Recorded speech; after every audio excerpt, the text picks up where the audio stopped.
सभी साथियों को मेरा नमस्कार। साथियों, आज हम पढ़ने जा रहे हैं संविधान के भाग 2 के बारे में। आपको पता है संविधान के भाग 2 में नागरिकता संबंधी उल्लेख है, यानी भाग 2 है जो नागरिकता के बारे में बताता है कि भारत की नागरिकता कैसे मिल सकती है, और नागरिकता के सारे प्रावधानों का उल्लेख संविधान के भाग 2 में है। इसके अलावा आपको पता है भाग 2 में नागरिकता का जो उल्लेख है वो अनुच्छेद 5 से लेकर 11 में है। तो देखिए किस प्रकार से भारत की नागरिकता मिलती है, अनुच्छेद 5 में क्या है, 6 में क्या है, सारा 5 से 11 तक क्या चीज़ें हैं वो सारा हम करेंगे। और नागरिकता संशोधन अधिनियम सबसे पहले भारतीय संसद के द्वारा 1955 में बनाया गया था, नागरिकता अधिनियम बनाया गया था। नागरिकता अधिनियम में 5 क्राइटेरिया हैं, यानी 5 जो आधार बताए गए हैं भारतीय नागरिकता को प्राप्त करने के, वे कौन कौन से हैं, इन सब के बारे में करने जा रहे हैं। तो देखिए संविधान का भाग 2 और भाग 2 इसका नाम है नागरिकता। याद रखें, सिटीजनशिप जो होती है यानी नागरिकता। और अनुच्छेद आपसे पूछ लिया जाए तो आर्टिकल आप जवाब देंगे अनुच्छेद 5 से लेकर के और 11 में नागरिकता संबंधी उल्लेख है। तो देखिए आपको पता होगा भारत में एकल नागरिकता का प्रावधान है। ये एकल नागरिकता यानी सिंगल सिटीजनशिप, ये एकल नागरिकता का प्रावधान हमने ब्रिटेन से लिया है। इस बात को भी ध्यान में रखें कि भारत में एकल नागरिकता है, भारत का नागरिक अन्य किसी देश का नागरिक नहीं हो सकता। तो देखिए नागरिकता ना मिले तो भाग 2 याद रखना है। नागरिकता ना मिले तो भाग 2 यानी हम किसी देश में रह रहे हो वीजा लगा करके और वहां की नागरिकता ना मिले तो भागना पड़ेगा। नागरिकता ना मिले तो भाग 2 याद रखना है, यानी भाग 2 में नागरिकता संबंधी उल्लेख है। प्रश्न यदि सीधे पूछा जाए कि नागरिकता का उल्लेख भारतीय संविधान के किस भाग में है, तो भाग 2 में है। और 5, 6, 11 हो जाओ। नागरिकता ना मिले तो भाग 2, 5, 6, 11 हो जाओ। 5, 6, 11 जैसे आपने कहावत सुनी होगी 9, 2, 11 हो जाना, यानी भाग जाना। 5, 6 भी तो 11 होते हैं। तो देखिए नागरिकता ना मिले तो भाग 2, 5, 6, 11 हो जाओ। इसे याद रह जाएगा 5 से 11, अनुच्छेद 5 से 11 में नागरिकता का उल्लेख है। तो भाग 2 अनुच्छेद 5 से 11 में नागरिकता का उल्लेख है, इस बात को ध्यान में रखें। देखिए आपको पता है डॉक्टर भीमराव अंबेडकर जो हुए हैं, डॉक्टर भीमराव अंबेडकर संविधान निर्माता, तो डॉक्टर BR अंबेडकर ने भाग 2 को, डॉक्टर भीमराव अंबेडकर ने भाग 2 को संविधान का सबसे कठिन भाग कहा है। इस बात को भी ध्यान में रखें। प्रश्न आ सकता है कि भाग 2 को संविधान का सबसे कठिन भाग किसने कहा है, तो आप उत्तर दें डॉक्टर भीमराव अंबेडकर ने संविधान के भाग 2 को संविधान का सबसे कठिन भाग कहा है। इस बात को भी ध्यान में रखें। अब देखिए नागरिकता संबंधी जो अधिनियम है ये 2005 में संशोधन किया गया था, 1986 में संशोधन किया गया था पहली बार। नागरिकता संबंधी अधिनियम 1955 में बनाए, उसके बाद 1986 में नागरिकता संशोधन अधिनियम बना, उसके बाद 2003 में नागरिकता संशोधन अधिनियम बना, 2005 में नागरिकता संशोधन अधिनियम बना, और हाल ही में आपको पता है भारतीय संसद के द्वारा नागरिकता संशोधन अधिनियम 2016 में पारित किया गया था, जो CAA NRC से संबंधित है, ये आपको पता होगा। तो देखिए सबसे पहले आपसे पूछ लिया जाए कि नागरिकता किसके द्वारा प्रदान की जाती है। नागरिकता यदि किसी पेपर में क्वेश्चन आ जाए कि नागरिकता किसके द्वारा प्रदान की जाती है, तो देखिए क्या ऑप्शन दिए जाएंगे। मान लीजिए ऑप्शन दिए जा रहे हैं संसद के द्वारा प्रदान की जाती है, दूसरा ऑप्शन दिया जाएगा गृह मंत्रालय के द्वारा प्रदान की जाती है, तीसरा ऑप्शन आएगा विदेश मंत्रालय के द्वारा प्रदान की जाती है, चौथा ऑप्शन आपको दे देंगे रक्षा मंत्रालय के द्वारा प्रदान की जाती है। तो आप इस बात को ध्यान में रखें कि नागरिकता जो है वो गृह मंत्रालय के द्वारा प्रदान की जाती है, यानी हमारे घर में कौन रहेगा ये जो है गृह मंत्रालय डिसाइड करता है। गृह मंत्रालय जो है वो नागरिकता प्रदान करता है, इस बात को ध्यान में रखें। तो मैंने आपको बताया था नागरिकता अधिनियम 1955 में पारित किया गया है। नागरिकता अधिनियम जो बनाया गया है, नागरिकता अधिनियम सबसे पहले 1905 में बनाया गया है। नागरिकता अधिनियम पहली बार कब पारित किया गया, तो आप उत्तर दें 1955 में।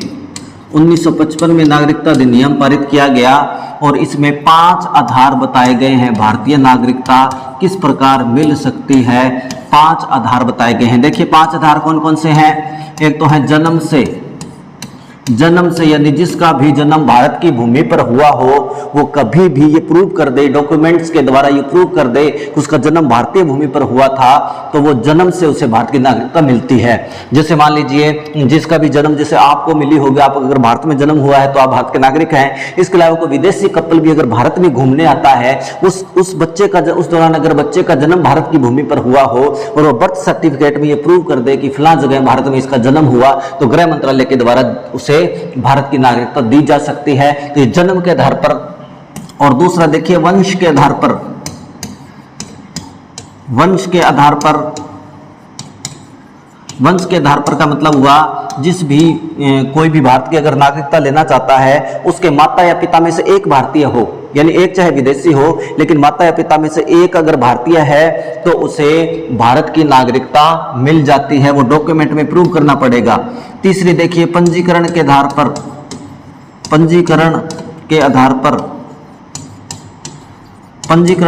पर यानी यदि कोई रजिस्ट्रेशन के द्वारा भारत की नागरिकता लेना चाहे, जैसे कोई विदेशी है और कई सालों से भारत में रह रहा है, वो भारत के कल्चर से, भारत के इतिहास से, भारत के भूगोल से अच्छी तरह से परिचित हो जाए, इसके अलावा भारत के जो राष्ट्रीय प्रतीक हैं उनमें अपनी आस्था व्यक्त करता है, तो गृह मंत्रालय जो है एक टेस्ट के माध्यम से उसे भारत की नागरिकता प्रदान कर देता है।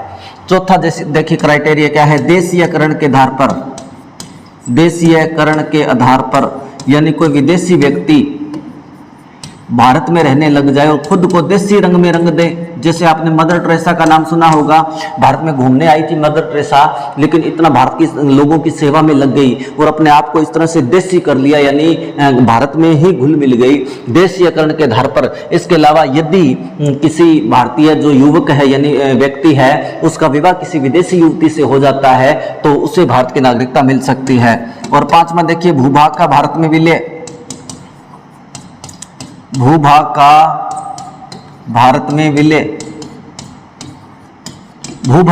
में विलय, मान लीजिए किसी भूभाग का भारत में विलय हो जाता है, जैसे आज पाकिस्तान मान लीजिए अपने राष्ट्र को समाप्त करके भारत में विलय कर लेता है, या उसका कोई राज्य भारत में विलय हो जाता है, या भारत युद्ध के द्वारा किसी भूभाग को जीत लेता है, ऐसी सिचुएशन के अंदर जो भी भूभाग जिसका भारत में विलय हो गया उसके नागरिक ऑटोमेटिकली भारतीय हो जाएंगे। तो ये 5 क्राइटेरिया है, जन्म के आधार पर, वंश के आधार पर, पंजीकरण के आधार पर, देशीयकरण के आधार पर और भूभाग का भारत में विलय।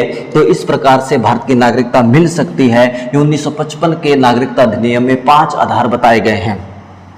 इसके अलावा देखिए बात करते हैं अनुच्छेद 5 से 11 में जो नागरिकता है कि आर्टिकल 5 जो है यानी अनुच्छेद 5 में देखिए क्या है, इसमें भारतीय नागरिकता की आवश्यकताओं का वर्णन है। भारतीय नागरिकता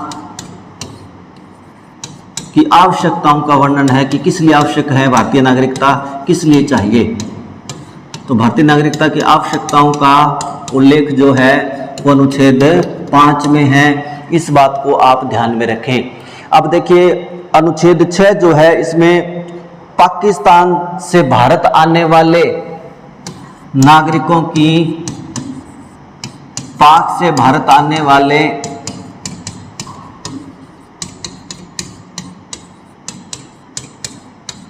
लोगों की नागरिकता का उल्लेख है।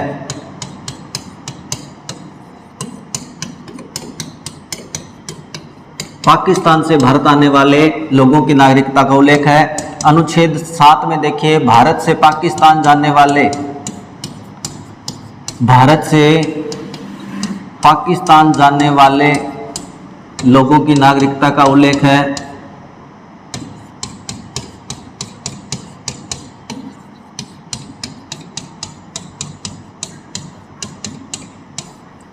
यानी अनुच्छेद 7 क्या कहता है, भारत से पाकिस्तान जाने वाले नागरिकों की नागरिकता का उल्लेख है वो बाद में भारत में आ जाएं और इस चीज़ को प्रूव कर दें गृह मंत्रालय के सामने कि ये भारत के नागरिक रहे थे पहले, बाद में पाकिस्तान चले गए, तो उन्हें भारत की नागरिकता दी जाती है। इसके अलावा अनुच्छेद 8 देखिए क्या कहता है, इसमें विदेशी लोगों को नागरिकता प्रदान करने का उल्लेख है। विदेशी लोगों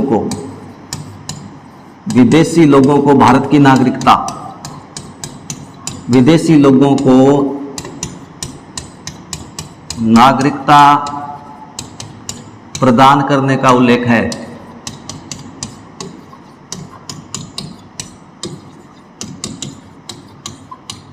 इसके अलावा अनुच्छेद 9 देखिए क्या कहता है, स्वेच्छा से नागरिकता त्यागने का उल्लेख है। स्वेच्छा से नागरिकता त्यागने का उल्लेख है। भारत की नागरिकता स्वेच्छा से त्याग सकते हैं, त्यागने का उल्लेख है।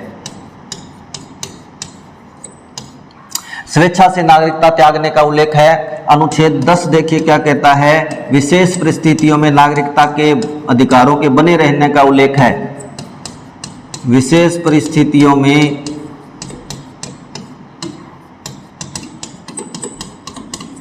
नागरिकता के अधिकारों का या नागरिकता बने रहने का उल्लेख अनुच्छेद 10 में है, ये ध्यान रखें। और अनुच्छेद 11 में देखिए क्या है, इसमें संसद को ये पावर है, यानी संसद नागरिकता के संबंध में,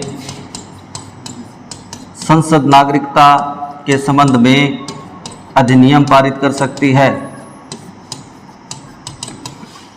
अधिनियम बना सकती है, यानी नए नियम बना सकती है। संसद नागरिकता के बारे में नए जो नियम वगैरह बनाने हैं, नया कानून बनाना है, वो बना सकती है। तो देखिए ये है नागरिकता, अनुच्छेद 5 से 11।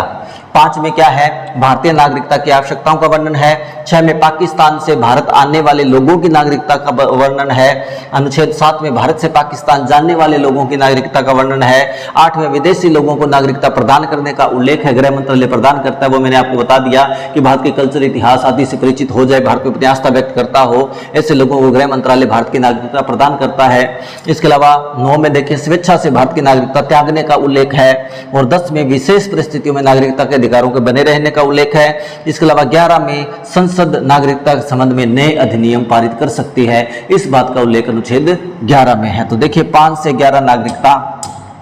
अब देखिए भारत की जो नागरिकता है ये किस प्रकार समाप्त हो जाती है, ये भी मैं आपको बताता हूं।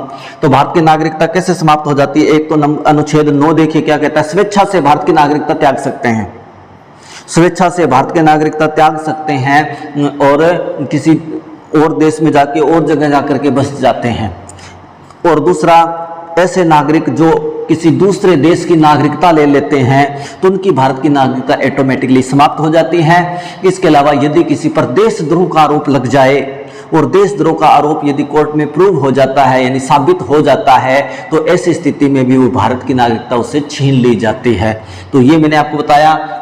और नागरिकता संशोधन अधिनियम की बात करेंगे। नागरिकता संशोधन अधिनियम देखिए, नागरिकता संशोधन अधिनियम संसद ने कब पारित किया है, तो सबसे पहले आपको बताया था कि नागरिकता संबंधी नियम 1955 में बनाए गए। नागरिकता संशोधन अधिनियम की बात करें तो देखिए सबसे पहला नागरिकता संशोधन अधिनियम 1986 में पारित किया गया है। 1955 में नियम बनाए गए, उसके बाद 1986 में पहली बार नागरिकता संशोधन अधिनियम पारित किया गया है। 1986 के बाद दूसरा नागरिकता संशोधन अधिनियम 2003 में पारित किया गया है। इसके बाद 2005 में पारित किया गया है और इसके बाद 2016 के अंदर पारित किया गया है, जो CAA NRC जिसका कड़ा विरोध भी हुआ था, तो वो अधिनियम जो है 2016 में पारित किया गया है। अब देखिए 2005 में जो नियम पारित किया है संसद ने, नागरिकता के संबंध में जो अधिनियम पारित किया है संशोधन अधिनियम, ये प्रधानमंत्री अटल बिहारी वाजपेयी के काल में किया गया और इसमें ओवरसीज नागरिकता प्रदान करने का उल्लेख है। ओवरसीज नागरिकता, ओवरसीज नागरिकता का मतलब दोहरी नागरिकता से यहाँ पर है। जो विदेशी जो लोग थे, जो भारत से बाहर चले गए, किसी दूसरे देशों की नागरिकता उन्होंने ले ली है और उनको भारत में निवेश